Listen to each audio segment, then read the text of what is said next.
Hey guys, what's going on? Welcome to a new episode of A Book a Week. I hope you guys are doing very well. Today we're going to talk about the book The Way of the Wolf by Jordan Belfort. It's a great book, you guys. It's about Jordan Belfort. You might know him from the movie The Wolf of Wall Street, which is a very famous movie. I'm very excited, you guys. So I would say we have to do it within 10 minutes. So let's get into it. So the book is about the sales technique created by Jordan Belfort in his company, Stratton Oakmont, called the straight line. So in the first chapter, Belfort explains that there are two factors that are very important in sales. One being the numbers, which is the logical side, and one being to convey a certain feeling of certainty, which would be the emotional side, so logical and emotional. So also in the first chapter, Belfort talks about three very important elements in sales. One being that the customer has to love the product, second, that the customer has to trust the salesperson, and third, that the customer has to trust the company that the salesperson represents. So, in the second chapter, Belfort talks about the first 4 seconds, and Belfort explains that the first 4 seconds are very, very vital for a salesperson when he or she enters a sales encounter because you have to make sure that you're perceived as the following three things, which is being as sharp as a tack, being enthusiastic as hell, and being an expert in your field. Now, why is this? He explains that if you're not perceived as those three things within the first 4 seconds, you will lose the sale because the prospect will not want to talk to you. Now, how to do this, we will talk about in the next chapter. So, in the third chapter, Belfort talks about tonality and body language, and what he explains here is to be perceived as sharp as a tack, enthusiastic as hell, and an expert in your field, you have to use tonality and body language to do that. Now, obviously, when you're making a sales call, you cannot well, you can use body language, but the prospect will not be able to see you, right? So Belfort also emphasizes in this chapter that it's very important to really focus on your tonality to be perceived as these three things within the first 4 seconds. Now, also what he says in this chapter is that human communication is constructed of 45% tonality, the other 45% body language, and only 10% being words. Now, what Belfort explains in this book also is that when he was a kid, his mother would call him from upstairs in several different tonalities. And with those tonalities, he could know what she actually meant, or what actually was the thing that she was calling him down for. So she could be like, Jordan, like, Jordan, what did you do? Come here. Or Jordan, like, Jordan, come here, wherever you are, right? So that is the example that he gives. And what he says is that in this way, when you're conscious of this, you can influence people in an unconscious way. Because when you're in a sales encounter and you talk about a product and you're super certain, you say, this is such a good product, trust me, like, you convey a certain type of certainty. And that is what is very important also for this chapter. So in the next chapter, Jordan Belfort talks about state management, and state management means that you're able to manage your state at any given moment. He explains that when you're able to do that, you can make sure that you're in a very certain state before you enter a sales encounter. Also at Stratton Oakmont, he would teach this to his salespeople. Now, future pacing is something that he used, and what he told them is that they have to see themselves as millionaires and they have to act like millionaires. In this way, also with the right guidance from him teaching them how to actually do it, how to be good salespeople, they became rich. So he says that also you have something that is called state management next to future pacing, which is also state management, but there's also state management that is focused just on the exact moment that you enter the sales encounter. So the first step in doing this is to choose an emotion that you want to manage your state of. So this would be utmost certainty when you're entering a sales encounter.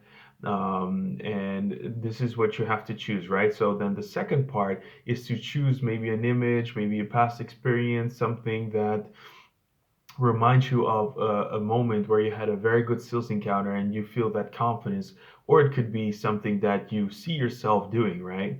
Now, the third step that you have to do is you have to make sure that your physiology acts like it, right? So not only that it's mentally, but your physical appearance, your physical movements are like a person that is very certain, right? So then the fourth step is to intensify those feelings. So really try to use your senses to intensify that, and that is how you manage your state, and then you can enter the sales encounter. Now, about these tonalities, so there's actually 10 core tonalities that Belfort talks about in his book, and I will list it down below in the description because it's too much to cover right now because we have to keep this within 10 minutes. So in chapter 6, Belfort talks about advanced body language, and here are some bullet points of this chapter. First, he says, don't use less or more than 72% of eye contact. If you use less, you could be perceived as a phony. If you use more, it could be perceived as like you're trying to confront the prospect, which is not at all what you're trying to do.